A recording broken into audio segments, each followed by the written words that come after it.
Hi everyone, I'm going to go for a run. Today's goal is 22 minutes and 19 seconds. We'll see how it goes.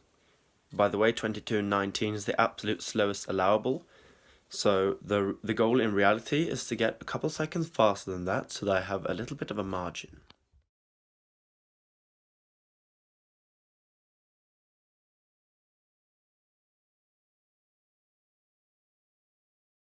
Hi everyone, I've had like 7 minutes or so to gather my thoughts and catch my breath. I'm still out of breath, obviously, because I have waste products throughout my entire body.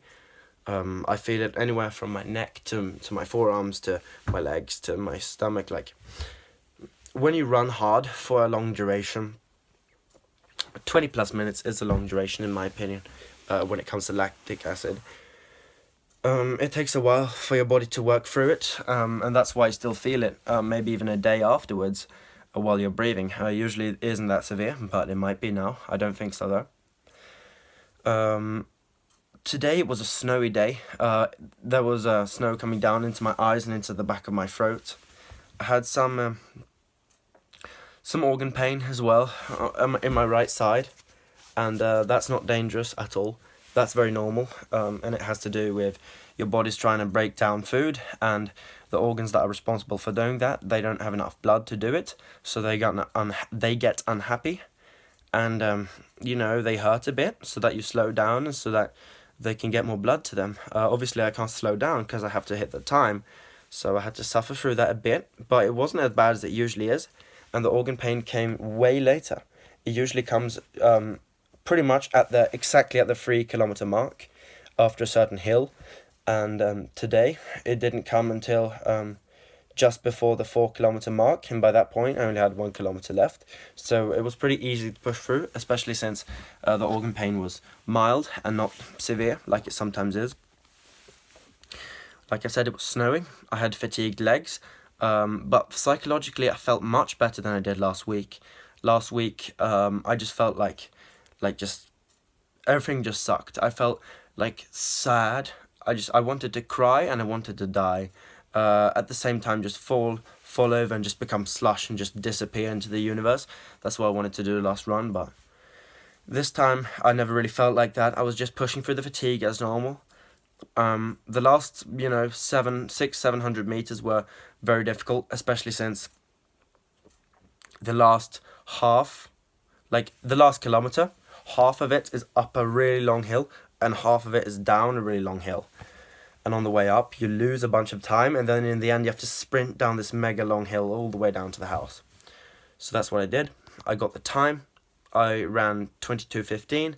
Goal, absolute slowest allowable goal was 22:19.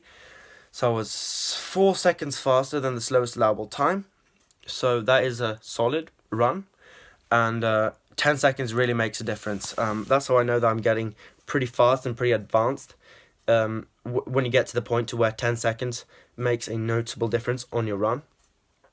And by the way, for some people who don't understand, I'm running on a very hilly course. There are a lot of big hills that are several hundred meters long. I believe the longest one is about 200 meters of pretty steep hill. These are the shoes that I'm running in, boots, which does make it harder, and that's a part of the plan, because then later this year I can just take the boots off and run significantly faster with with these. Now obviously this isn't a beautiful shoe, I've kind of worn it down, but if you compare like the shoe types, like this is a lot heavier and bigger than this, nice and quick, nice and light. These boots are kind of heavy, and when you run and your heel hits the ground, especially in a downhill, you have to use this muscle right here. All right, let's see if we can show this.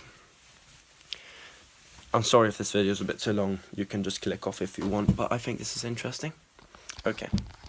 To stop yourself on the way down, I don't have the biggest legs in the world, especially calves, but there's a muscle. Let's see if you can see it.